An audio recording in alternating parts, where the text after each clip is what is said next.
Hello, my name is Chase Black, and this is my presentation called Guzzler. I'll occasionally be looking over to the left side. I have my streaming software there, and also my notes just to keep organized. Imagine a flight, let's just say from Los Angeles to South Korea. Right now, it'll take you some hours, but imagine that taking days. Imagine if we didn't have any aircraft. Imagine if we had to take a boat. Imagine just going across the country from, let's say, Los Angeles to New York. Right now, you just hop on a plane that's an easy 6 hour flight. There could be a world potentially in our lifetime where we'd have to take a car, maybe even take a horse if we're not able to find enough fossil fuels. The industry can collapse completely as a whole if we keep burning fossil fuels like we do. My first realization of this issue was when I talked to Greg Mina, my friend from Archer Airlines. Their team over there is building the first electric VTOL aircraft. They're going to be kind of the first people that have really stepped foot into the electric aircraft industry. I'll touch on that a little bit later. There are some main concerns when it comes to the issues at hand. Aviation supplies purely on the existence of fossil fuels. Fossil fuels are becoming limited and becoming scarce as well. The shrinking supply can halt industries. You can see that nowadays with gasoline being almost $5, at least where I'm in California. This can halt trucking if gas gets too expensive. The mining and combusting of fossil fuels are destroying the planet. The mining is destroying the land, the combusting is destroying our air. I'll be touching on a lot of that later. A little is being done to change the inevitable destruction. I mean, there are some things being done, but there needs to be a change soon. Absolutely. I just want to touch on what are fossil fuels. Fossil fuels are the fossilized carbon matter that resides in our Earth. The carbon matter is made from plant and animal material. So long, long time ago, let's say forests or marshlands with several different animal species was fossilized. I mean, their remains are down on the Earth. It turns into a carbon liquid or rock in which we harvest, and it is extremely combustible due to its carbon properties. Carbon matter takes on many forms, such as gas, coal, crude oil, and some like oil shale as well. The common use of all those fuels are combustibility. That is their main purpose. Well, how do we get them? Depending on the form needed, several mining methods are used. Coal is just found just a few meters underground, which I'll show you on the next slide, whereas oil usually runs a little bit deeper. Sometimes in some scenarios, you're able to find it pretty close to the surface, but usually it's been fossilized for a long time, so therefore it's quite lower in the earth. This is going to be an example of it here. You can see the aquifer level is where like you'd have a you'd have a well. That's where the water runs under our earth. You can see where the coal resides is going to be a little bit under that. If you go much further down, you're going to find our gas reservoirs. That's just what's going to be for our cars, etc. And oil, that's going to be that thicker material. It's going to be a little bit lower. If you break down through the sandstone and the limestone, you're going to find that oil shale, which some people do harvest. It is lucrative if you can't get down there, but it is very difficult to break through all those layers to get there. So what's the big deal with fossil fuels? I mean, harvesting on these materials are extremely detrimental to the planet. We've seen it in our lifetime, and we continue to see it happen. Local ecosystems are being destroyed due to the mining of this. Several waters are poisoned. Oil runoff, coal power plant runoff gets into the local waters, kills all the wildlife and the things growing in that area, such as trees, grass, what animals and what we need to breathe. Species are going extinct. We've seen this species that have gone extinct. We have species that are continue to go extinct, which I'll touch on later. And there's also the lands are not safe. The oceans are not safe either. There's been seabed oil drillers that have been spilled millions and millions of gallons into the ocean. The planet is at risk due to global warming. Global warming is the result of the combustion of these fuels, which gives off carbon dioxide when combusted. It then traps in the atmosphere, traps heat in, so the natural regulation of weather is completely thrown off. This melts icebergs. This creates extreme weather events, which you've seen recently, actually. We've seen record high temperatures in June of 2021 in areas that normally don't get too hot. We've seen record high temperatures. This has never been recorded in history. And of course, the heating temperatures is going to create more evaporation, which in turn creates less drinking water for the growing population. It's going to take that water from that lake or that river. It's going to go into a cloud and then just be dumped right into the ocean and make it completely undrinkable. So this is going to be the aftermath of mining. This was for oil shale here. What you see is oil shale remnants. On oil shale remnants, nothing can grow. The plants get no nutrients because the land's completely destroyed. That water you see there, that's just rainfall. Um, that rainfall there is completely undrinkable. So any local wildlife that even attempt to drink it will die. It is extremely poisonous and uh, can kill any wildlife that tries to drink it. You see dry lakes and rivers all the time now. You can see where the water level was at that tree line. You can see how much has been falling off. I mean, these boats look like they're going in a puddle. Just how much water has been lost in this California lake alone. You can see this infrastructure around this lake being completely worthless. That was the onboarding ramp for this lake not too long ago. You can see some degradation of the concrete, but this couldn't have been that long ago. You can see how far someone needs to go just to get to the water, just due to the heat and the evaporation that's happening in these waters. And the saddest image that I probably have is going to be this one here. There's going to be a whale species, the North Atlantic whale species. They have about 100 remnants left. The oil is very plentiful under the seabeds there, and there has been several spills, which has killed most of the population. Um, Scientists say there's about 100 that remain. They're trying to keep them in a different habitat, but of course, they've lived their entire generations in these waters, and we're poisoning them. So what is being done to change this? I mean, little has been done to change the destruction of our planet. Experts say we have until 2030 before we see permanent effects.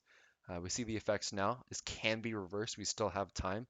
But at the pace that we're going, it's looking unlikely. Government officials occasionally change some legislation. Sometimes they protect natural parks and reservations, etc. But very little is being done.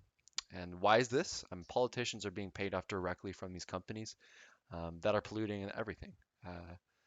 And so if the politicians can't pass any laws, what can really be done? So what can be done? What can we do to reverse the destruction that's happening to our planet? The automobile industry recently has been uh, making a ton of electric cars. You can see in the form of Teslas that are fully electric or the hybrids such as the Prius. There's several other ones like the Chevy Volt, etc. In the United States alone, there are over 2 million electric vehicles, which is awesome. In China, there's several more. And there's a large population that has a lot of electric vehicles there. Corporations should definitely be held accountable for what they do. 71% of global emissions are from just 100 companies. So it's not just us destroying the planet, it's these corporations. There are safer methods to power homes and businesses.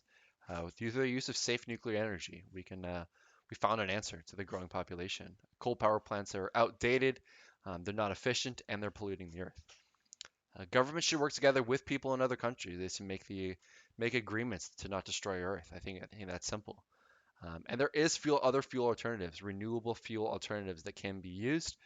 Some have been kind of looked into, but none have been really taken hold. These are going to be the different methods for vehicles. Biodiesel, which they see in some cars today. Electricity, which you see in Teslas. Ethanol comes from plant material like corn, so it's a fully renewable energy source. You see hydrogen, natural gas, which we have plenty of. Propane. Propane is what we use for grilling and stuff like that. There has been some vehicles that have used propane, which we do have plenty of propane as well. So how does aviation play into all of this? Well, in aviation, we burn a lot of fuel. I mean, a lot. At a single day in early 2021, they were seeing on average about 8.1 million barrels of fuel, not gallons, barrels of jet fuel being burned a day. The experts see in these summer months that are happening right now as the travel craze is going on, now that COVID restrictions are being lifted, that about 24 million barrels will be burned a day, not in a week, in a day. This can't be good for the environment. This is going to be these jumbo jets that are going across from point A to point B just constantly, putting in carbon dioxide into our atmosphere. All these airlines are scrambling for fuel to meet the demands of the COVID restrictions being lifted. They're buying it barrel by barrel. It's absurd how much prices have rose, which I'll show you in the next slide. A jumbo jet burns about a gallon a second, zero point 0.9 gallon a second, carries 63,000 gallons of jet fuel. It burns more than half, sometimes almost all of it in a single flight, depending on where they're going. And this is just one jet. This is not a fleet. This is one singular aircraft. So the automobile has made huge strides to switch to alternative methods, and I believe the aviation industry should as well. This is the pricing. This is not too long ago. You can see the pricing there in the 18th of July of 2020, and you can see how much it's gone up, and it continues to rise uh, as far as 17th of July of 2021. Every airline is scrambling just for as much fuel as they can right now. So for the future of the transportation industry, electric and hybrid cars are slowly becoming part of the automobile industry. They're taking a large market share now. It is looking to increase. Um, International attention, especially in China. China has the worst pollution out of out of anyone. So they are looking for several methods very urgently to protect their people. Electric boats have been in the market for several years. Many people have electric boats, but it's still advancements are being made. Hopefully, we can see this with cargo ships eventually. If we're able to do that, these cargo ships are carrying tons and tons of fuel that are moving several millions of tons of product. So if that can be changed, that would help pollution a ton. And electric aircraft have finally entered the market just recently, but they have a long way to go. They're not as far as the car and the boat transportation industry as far as advancements go. So this was where Archer comes into play. I've been talking to Greg Mina, who is my friend over at Archer. He talks about they think they can change aviation as a whole. The VTOL is going to be like a helicopter, so it'll take off like a helicopter and glides like a plane, which is going to give it further range. It's fully autonomous, which means eventually you could just punch in a location. This thing will take off for you, safely land for you, um, and it wouldn't burn a drop of fuel, which would be incredible. Right now, it's going to have a range of at least 60 miles. So they're first going to prototype it with short trips all over Southern California, short hops like from Santa Monica to maybe, I don't know, Long Beach Airport, stuff like that. And eventually you're going to increase their range once they are more confident in their aircraft. It's not just this dream or this concept. They have several investors, including United, who and United has invested over $1 billion into Archer. So there definitely is hope for this company here. So this is something to look out for. The world has been taking interest. It's not just Archer that has been prototyping with electric aircraft. Tesla has been rumored to be looking into it. They're going to be using their Panasonic 2170 batteries, which you see in their Model A Tesla. Pipstrill, as the one that you're able to buy actually. They're offering an aircraft that's fully electric right now for $140,000. Buy Aerospace E-Flyer. They already have some in the air already. They have 720 orders already. They're claiming that their craft will have a range of over 575 miles, which is crazy for an electric aircraft. I mean, this has not been seen before. And then finally, it's not just private companies. Even NASA scientists have been working on an aircraft. It's called the X-57 Maxwell. It's going to have a cruising speed of 172. Range is still being speculated. There was a test recently testing the aerodynamics of the framework and everything. This is what it looks like here. They don't have a finished build quite yet. They have some rough framework which they put through aerodynamic tests and everything. But this could be the future. I mean, if NASA gets into it and makes a great product, we can see the industry change as a whole. So what will we see? I mean, going forward, the next few years will be pivotal in the development of the electric aircraft industry. We're going to see who emerges as the head competitor. Who's going to be the Tesla of the electric aircraft industry? I believe advancement should be incentivized, much like the automobile industry. You saw with electric cars and with even hybrid cars, at least in California, you're able to get like a carpool pass.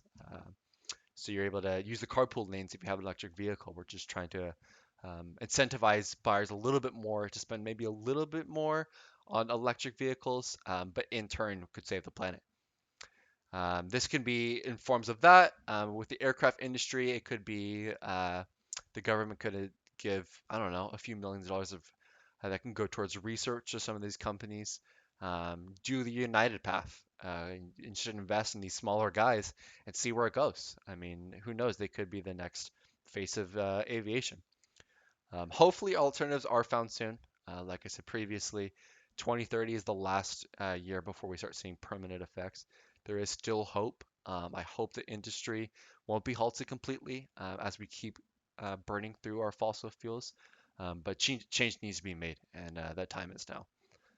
So that is the end of my presentation. I did find this super interesting looking into it. I'm super excited to see because we're at the turning point of history to see what happens in the aviation industry. Several companies are working on electric aviation, whether it be helicopters or planes, or in our cases, both that VTOL aircraft. So yeah, thank you very much.